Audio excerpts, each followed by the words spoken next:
우리 각자가 뿌리는 겸손의 씨앗, 기도의 씨앗, 인내의 씨앗을 비롯한 약속의 씨앗 뿌릴 때마다 시절을 쫓아 열매를 맺는 복된 새 되기를 축복합니다.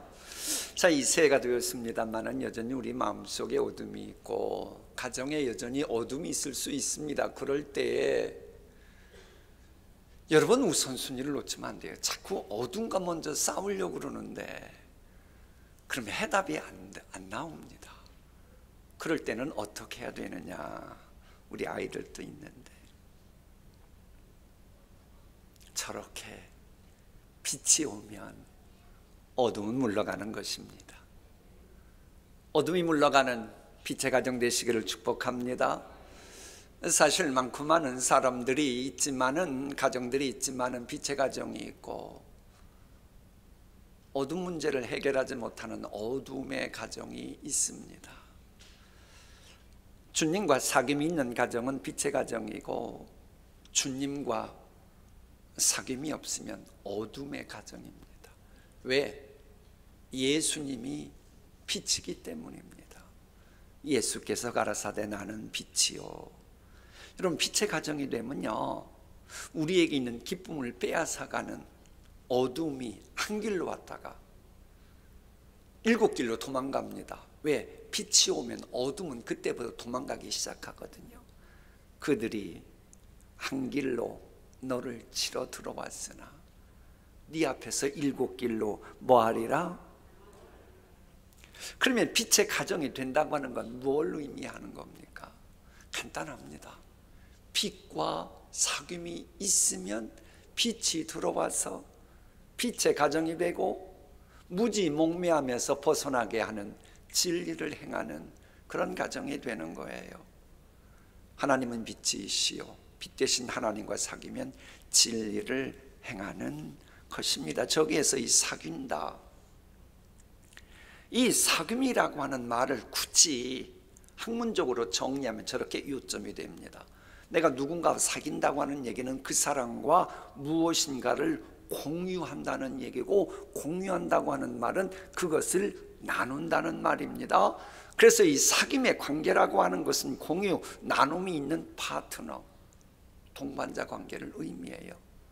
그러면 주님과 사귐이 있다, 새 주관자와 사귐이 있다, 그걸 저 공식으로 대입시킵니다. 자, 새 주관자와 우리가 사귐을 갖게 되면 새 주관하시는 하나님이 우리에게 은총 베푸시려고 예비한 모든 것이 있습니다. 그것을 공유하고 함께 우리와 나눔을 주시는 그런 동반자 관계라는 거예요.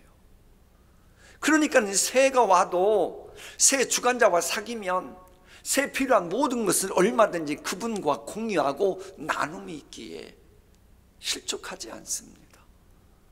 심지어는 새 주관자는 당신의 영광까지 우리에게 주신다고 말씀하십니다. 나는, 즉 예수님께서는, 성부 아버지 하나님께서 예수님에게 주신 영광을, 알파와 오메가 되신 예수님께 주신 영광을 예수 믿는 여러분들에게 뭐 했다? 과거형이에요. 왜? 저건 하늘에서 이미 이루어졌으니까. 왜? 하늘은 시간과 공간을 초월하니까. 다만 인간의 시간이기 때문에 이미 하늘에서는 결제가 났어요. 주님과 사귀는 사람에게는 저런 놀라운 은총을 베풀어 주시는 겁니다. 그러면 새 주관자의 영광까지 함께 공유하는 이런 복된 사람, 우리 자녀들 같으면 주님과 사귐이 있으면 미래가 촉망되는 존재가 되잖아요. 그런데 죄가 있으면 모든 관계가 다 깨집니다. 모든 관계가 물거품이 됩니다. 왜? 우리는 주님과도 사귀고 죄와도 사귀고 그렇지만 왜? 우리에게는 죄성이 있으니까. 새 주관자는 어둠이 없으시기 때문에 새 주관자는 죄가 있는 순간 떠나가 버리시고 외면해 버리시는 겁니다. 함께 하실 수가 없기 때문입니다. 그러므로 정치, 경제, 사회, 문화 여러 관점에서 야 이거 위대한 프로젝트다 아무리 그래도 그곳에 죄악이 머무는 순간, 방법론이건 목적이건 죄악이 머무는 순간 하나님은 떠나시는 거예요. 그럼 모든 게 될 리도 없고 설령 돼가는 것 같아도 하나님이 떠났기 때문에 엄청난 후유증을 감수해야만 합니다. 인생 주관자께서 함께 하시지 않는 가정이라면 불신자들이 자랑스럽게 생각하는 돈, 권력이 있어도 참된 기쁨과는 무관한 가정이 됩니다. 그래서 우리 하나님께서는 우리에게 기쁨 주시기 위해서 빛의 가정 이야기를 하는 거예요. 우리가 이것을 쓰면 우리의 기쁨이 뭐하게 하려 함이라? 충만하게 하려 함이라. 하나님은 빛이시요. 우리는 가끔 오해를 해요. 저 기쁨이 충만하려면 뭐뭇이 있어야 된다. 명절에 기쁨이 충만한 이번 명절 내려고 했는데 그 녀석 수능시험 점수가 이거밖에 안 나오고 우리 사업이 원하는 것만큼 안 되고 이번에 진급해야 되는데 진급을 못했고 그래서 기뻐할 수 없다.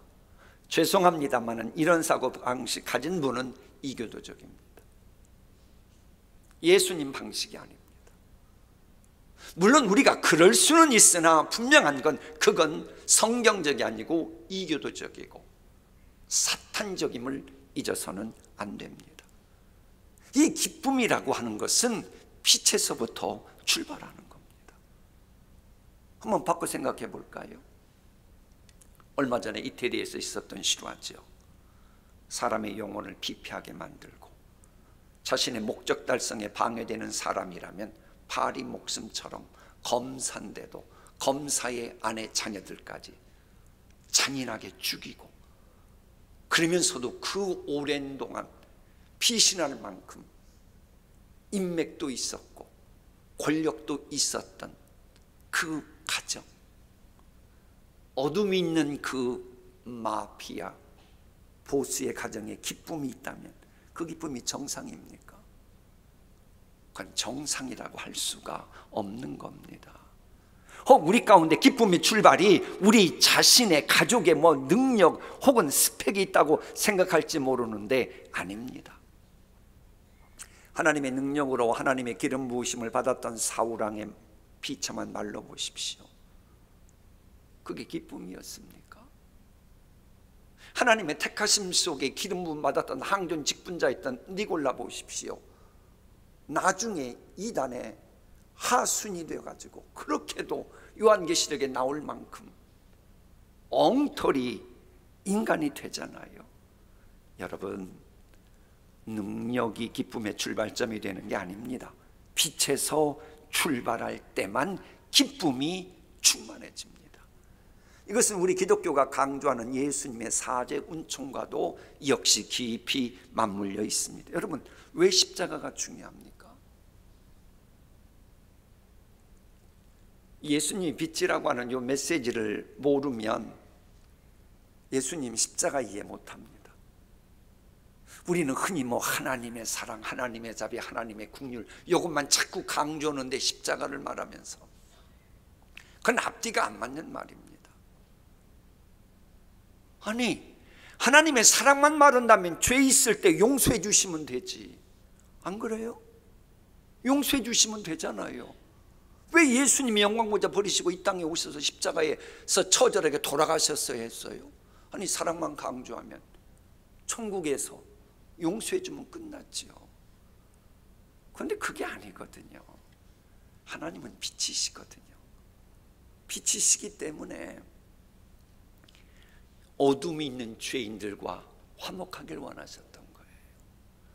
이걸 가장 잘 아는 분이 하나님과 성부 하나님과 함께 계신 성자 하나님 독생자 예수님이셨어요.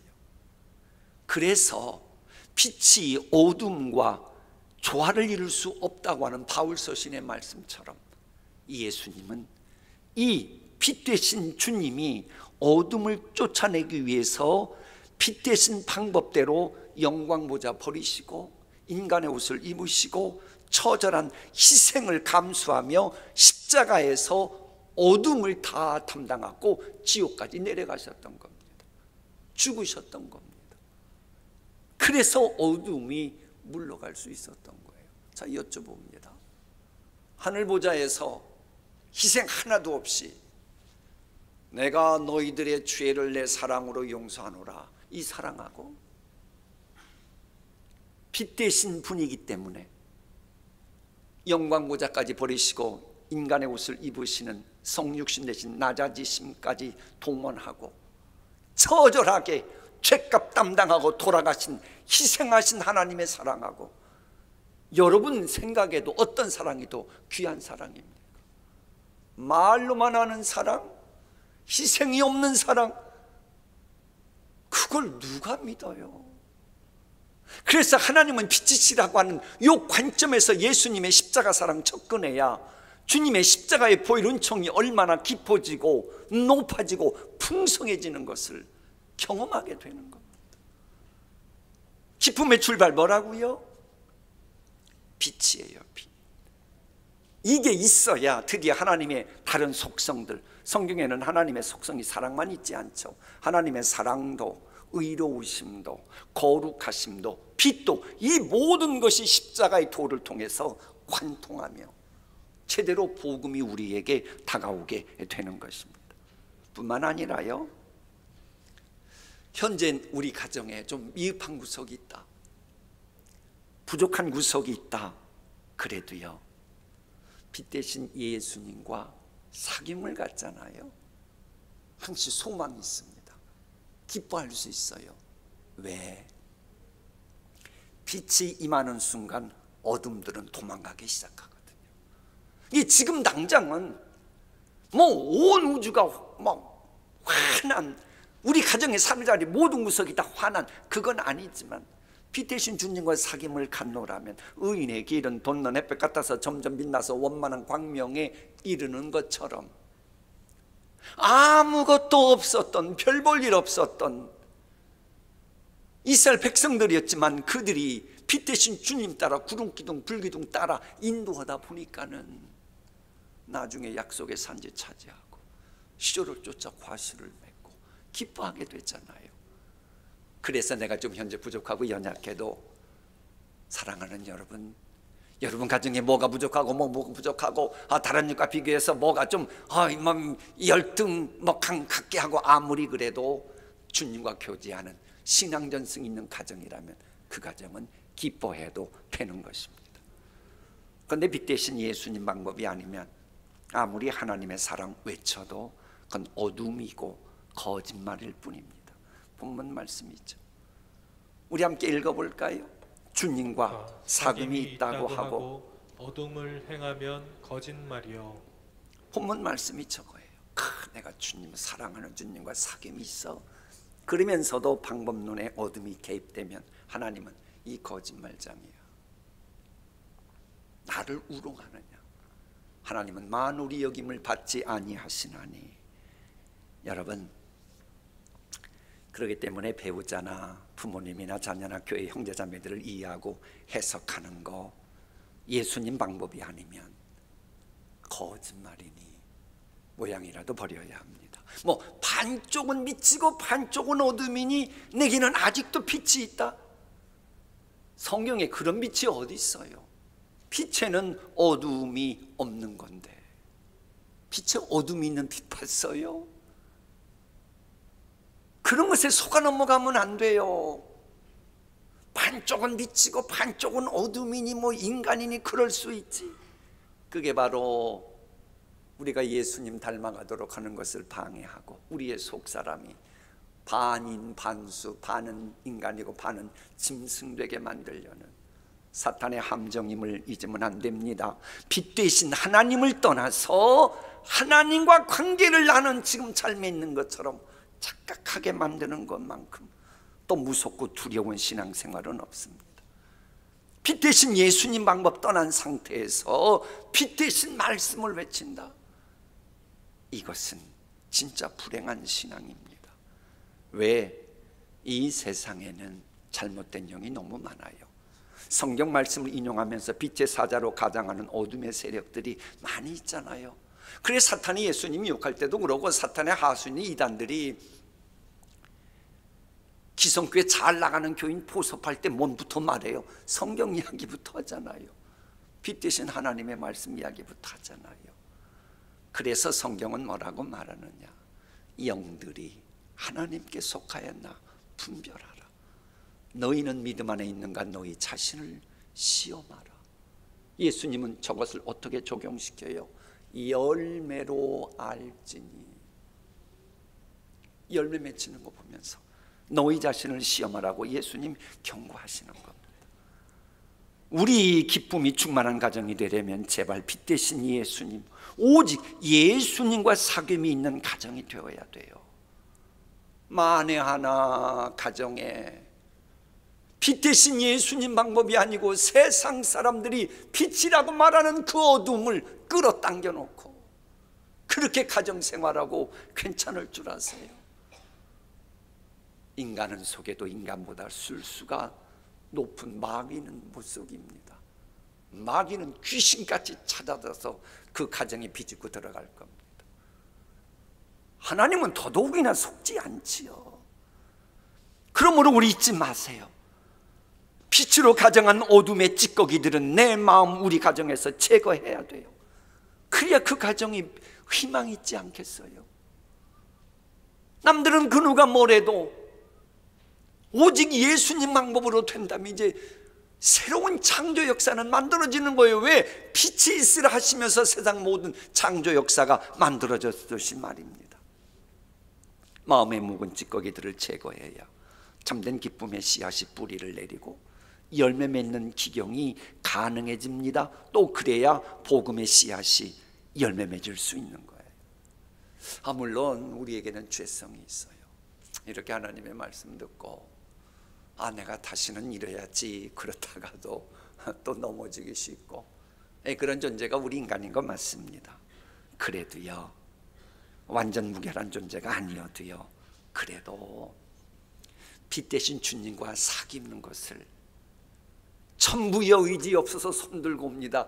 이럴지언정 교제를 계속 포기하지 않으면 빛의 가정이 될 수 있는 겁니다. 하나님의 말씀 함께 읽어봅니다. 시작. 하나님께서 빛 가운데 계신 것과 같이 우리가 빛 가운데 살아가면 우리는 서로 사귐을 가지게 되고 하나님의 아들 예수의 피가 우리를 모든 죄에서 깨끗하게 해 주십니다. 저 말씀을 오늘 우리 아이들도 예배드리니까 저 그림을 함께 봐요. 저걸 준비했어요. 자, 관역이 있습니다. 관역의 화살이 정중앙으로 맞추면 10점, 9점, 8점 혹은 2점, 1점도 되겠지요. 그런데 중요한 것은 성경적으로 그렇습니다. 저 관역에 들어가면 하나님은 죄인 취급하지 않습니다. 2달란트밖에 못 남겼다 그래도 너 왜 5달란트 남긴 사람만큼 못했냐 그러고 이 죄인아, 하나님은 그러시지 않습니다. 잘하였도다 착하고 충성된 종이라 그럽니다. 우리의 존재 이유와 목적 그걸 놓치지 않고 거기를 계속 간직하고 살아가면 하나님은 우리를 잘하였다고 충성됐다고 하십니다. 그런데 저 위에 관역을 벗어난 저 화살은 분명 벗어났습니다. 벗어났다 한 말을 티야 저 말의 의미는 죄라고 하는 말입니다. 벗어난 건 벗어난 겁니다. 죄는 죄인 겁니다. 내 존재의 이유와 목적, 아버지로서 엄마로서 부모로서 자식으로서 교회의 어떤 직분자로서의 선을 넘어가면 그 누가 뭐라고 말해도 합리화시킬 수 없는 죄입니다. 그런데 이제 중요한 건 이거예요. 양궁이라고 하는 것은 눈에 보이기 때문에 남들이 대부분 인정해주고 점수가 벗어나요. 관역에서 벗어났다 그걸 알 수가 있어요. 그런데 우리의 존재 이유와 목적이라고 하는 건 사람마다 각각 다르거든요. 그럼 벗어나면 죄는 죄인데 이 죄짓게 미혹시키는 것이 간교한 사탄이거든요. 그럼 사탄은 분명 존재 이유와 목적에서 선을 벗어났는데도 그건 죄가 아니라고 간교하게 미혹을 시켜버립니다. 다윗 보세요. 그렇게도 정직했던 사람이 어느 순간부터 아주 간사해집니다. 다윗이 언제부터 간사해졌나 잘 보십시오. 죄를 짓고 나서부터입니다. 죄가 사람을 간사하게 만드는 거예요. 죄 짓고서도 죄 안 지은 것처럼 간사하게 꾸며대잖아요. 우리 아들 전쟁터에서 불러내서 소위 위로 휴가 준다고 쇼를 하잖아요. 평상시 그토록 껄끄러웠던 관계가 요압이거든요. 성경에 보면 다윗이 요압 형제들 세 형제 얘기만 나오면 막 스트레스가 엄청났던 바로 그런 대상입니다. 그런데도 죄를 정당화시키기 위해서 약점 잡힐 걸 뻔히 알면서도 이성이 마비되어 가는 겁니다. 그리고도 일선으로 보내서 거기에서 죽게 만들잖아요. 죄는 성경 말씀처럼 우리의 총명을 어둡게 해서 어리석은 간사한 짐승, 이성을 잃어버린 짐승처럼 만들어버리는 거예요. 여러분, 죄악은 사람을 간사하게 만들고 또 배신하게 만들어요. 솔직히 우리 가운데 사람 배신하고 싶은 분이 어디 있어요? 맨정신 가진 분은 못합니다. 그런데 죄 한번 쳐보십시오. 그렇다고 죄 지으려고 그러지 마시고, 죄 지면 그 죄를 짓는 순간부터 배은망덕하게 됩니다. 부모님께 평소 잘하던 사람은 불효 잘 못합니다. 그런데 불효의 죄를 한번 딱 짓고 나기 시작하면, 그거 회개하지 못하면 이제 부모님을 향해 부모 돈을 받겠다고 사람 부모 죽이기까지 하잖아요. 이 죄는요, 우리가 사람 속이고 싶은 사람이 어디 있겠어요? 그런데 죄를 짓는 순간 사람 속이는 것도 서슴지 않게 되는 겁니다. 아이, 본래 인간이 그렇다고 그런 말 하지 마세요. 죄가 그렇게 만드는 겁니다. 평상시 같으면 그런 죄를 지으면 분명 결과가 잘못될 것일 걸 뻔히 알아서 아이, 그러면 안 되지 하던 사람도 죄악에 감염되는 순간 판단 능력이 마비되어서 뭐 그래도 괜찮겠지라고 오판하게 만듭니다. 여러분, 사람이 죄 짓는 거 한번 좀 먼 발치해서 성경적으로 보십시오. 매스컴에 오르락내리는 세계적인 저명 인사들이건 유력한 인사들이건 죄 짓는 수준은 유치원 수준입니다. 그냥 뭐 복잡하게 죄 짓는 것 같아도 단순화시키고 멀리서 보면 유치원생도 안 지을 죄를 짓는 겁니다. 왜? 죄는 사람의 이성을, 총명을 어둡게 만들어버리기 때문에 그러는 겁니다. 그래서 간사하게 죄를 합리화시키지 말고 잘못했으면 이내 주님께 잘못을 빌고 죄사함 받아야 그때서야 복된 가정이 만들어지는 거예요. 로마서 4장 7절 현대인 성경 그대로 읽습니다. 잘못했을 때 잘못을 빌어서 용서받고, 그리고 하나님이 죄를 덮어주신 그 사람은 행복하다. 사실 이 불신자들이 추구하는 복들이 있습니다만 그런 복들과 비교도 안 될 만큼 가장 큰 복이 죄 사함 받는 복입니다. 왜 그런 줄 아세요? 자, 보세요. 죄를 지어서 내일 사형당할 사형수가 있습니다. 그 사람이 박사학위 35개 가졌다고 한들 무슨 소용이 있겠어요? 죄가 없을 때나 박사학위 35개가 유익한 겁니다. 죄를 지어서 내일 사형당할 사람에게 누가 막 억만금을 준다고 한들 무슨 소용이 있겠어요? 죄 없을 때나 억만금이 유익한 거예요. 내일 죄값으로 죽음을 맞이할 사람이라면 한때 세계적인 저명 인사고 성공한 사업가요, 아무리 그래도 아무런 유익이 안 됩니다. 그러니까 우리가 죽음을 앞두고 내가 그때 왜 그 죄를 졌지? 그 죄를 내가 왜 버리지 못했지? 그런 삶 살면 안 돼요. 그럴 것 같으면 빨리 지금 버려야 합니다. 왜냐하면 죽을 때까지 그 죄를 계속 간직하잖아요. 내가 죽으면 끝날 줄 압니까? 성경이 왜 3, 4대까지 저주만다고 그런 줄 아세요? 왜? 자손들이 그걸 보잖아요.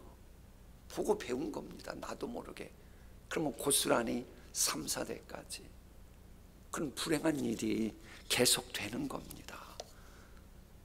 정말로 그래서 죄로 인해 죽을 사형수에게 가장 큰 복은 뭐냐? 죄 용서받고 사면받고 감옥에서 나오는 겁니다. 왜? 죄 사함받고 사면받고 감옥에서 나오면 이제는 돈도 권력도 건강도 좋은 인간관계도 다 플러스 알파로 복이 되기 때문에 그런 거예요. 그래서 이 복 중에서 복이 복되게 하는 가장 기초 밑바닥 아주 중요한 기본되는 복이 뭐냐? 죄 사함 받는 복인 겁니다. 그래서 모든 죄악이 사함 받도록 십자가에서 대속제물이 되어주신 우리 예수님을 믿고 그분과 사귀는 것이 가장 큰 복 중에 복인 거예요. 지금 우리는 신앙전승을 위한 통합예배 드리고 있지만 신앙전승 왜 하는 거예요? 자자손손 기쁨이 충만한 가정 되라고 그러는 거 아닙니까? 그래서 본문도 4절에 기쁨을 서로 주고받고 충만케 하기 위해서 이 말씀 기록했다 해놓고 빛의 이야기를 하고 있는 겁니다. 왜? 빛이 아니면 기쁨이 자자손손 임할 수가 없기 때문에 그러는 거예요. 그런데 빛의 가정이 되는 비결은 딱 하나예요. 내 죄가 가리움을 받도록 대속제물이 되어주신 예수님, 그분과의 사귐을 계속 갖는 거예요. 그러면 사랑하는 자녀들이 넘어지고 혹 진리를 몰라서 혹 젊기 때문에 유혹에 넘어가고 그래도 예수님 만나니 죄 사함 받고 죄가 가리움을 받고 또 부활의 능력도 더 있고 부활 승천하신 주님의 은혜로 저 하늘의 놀라운 보좌를 바라보며 세상이 감당지 못하는 그런 복된 길도 걸어가게 되는 거예요. 참으로 불행의 세력에게 씹힘당하는 가정 되기 싫다면 제발 우리 빛 대신 주님과 만남 가져야 돼요. 그런데 빛 대신 주님과 만남을 가지려면 제대로 된 만남을 가져야죠. 그죠? 여러분 결혼 오신다 그러면서 전화로만 통화하고 혹시 결혼한 분 계셔요? 얼굴 하나도 안 보고? 그분 있으면 한번 좀 손을 들어봐 주시죠. 제대로 된 만남 가지려면 얼굴 대면해서 만나야죠. 오해는 하지 마세요. 지난주일 통계 보니 온라인 예배 조회수가 1114명이었어요. 여전히 참된 사귐을 가지려면 주님과도 예배 분위기가 있는 하나님의 임재가 있는 특별한 일이 아닌 한은 아프신데 억지로 나오다가 시험 들면 안 되죠. 그런 얘기가 아니고 할 수만 있다면 주님의 임재하신 교회 현장에 나와서 함께 예배드리고 주님과 사귀는 거, 이게 가장 좋습니다. 자, 마무리할게요. 우리가 연약해서 죄를 범할 때가 있어도요, 그 모든 죄를 다 가려주시는, 해서 어둠의 근거를 추방시켜 버리시는 빛 대신 주님과 사귐이 있는 빛의 가정이 되잖아요. 하나님은 그런 빛의 가정은 천군 천사 동원하시어서, 여러분 아시죠?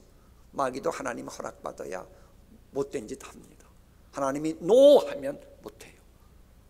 근데 빛의 가정이 되면 하나님이 천군 천사로 그 가정을 호우해 주시고 보호해 주십니다.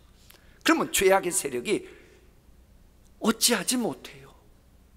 시편 말씀이죠. 함께 읽어봅니다.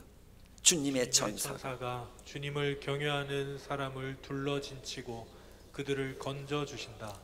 이 군사 전문가 그분이 연구한 거에 의하면 고대 이스라엘에서는 그때는 요즘같이 캠프가 있는 것도 아니었을 그런 때인데 그 말이긴 합니다만은 천막이 있을 때 왕이 있는 천막이 있고 주변에 빙 둘러서 여러 겹으로 막사들이 있었답니다.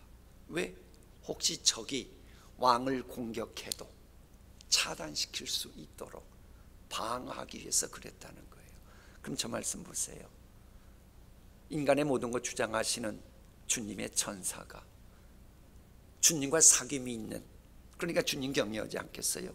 그런 사람을 둘러 진치고 그들을 건져주신다라고 하는 겁니다. 그러니 어둠의 세력이 아무리 공격해와도 항상 기뻐하라는 말씀에 순종할 확률이 점점 높아져 가는 거예요. 공격이 있어서, 불행의 세력이 공격이 있는데 그게 기쁘다는 게 아니고, 그런 와중에도 주님이 보호해 주시니 기뻐할 수 있다는 겁니다. 그와 관련된 이야기 하나 하고 마칠게요.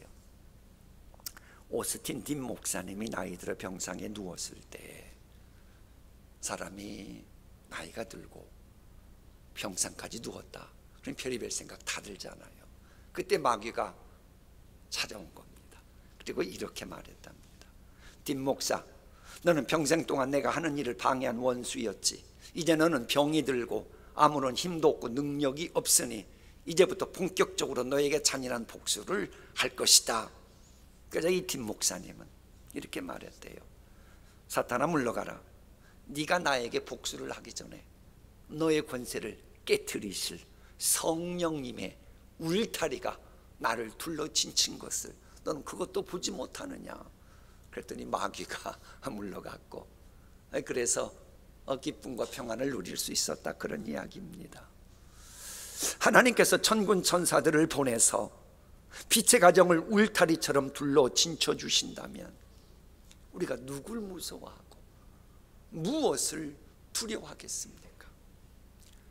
이제 그러면 우리는 좀 부족하고 연약해도요, 두려워하는 시간보다는 기뻐하는 시간이 많아지는 새해가 되겠지요. 아무쪼록 가정의 행복을 파괴하고 교회의 화평을 짓밟으려는 어둠의 세력이 결단코 침범하지 못하도록 하나님께서 보호해 주시는 빛의 가정, 기쁨이 충만한 가정 되시기를 소원합니다. 기도하겠습니다.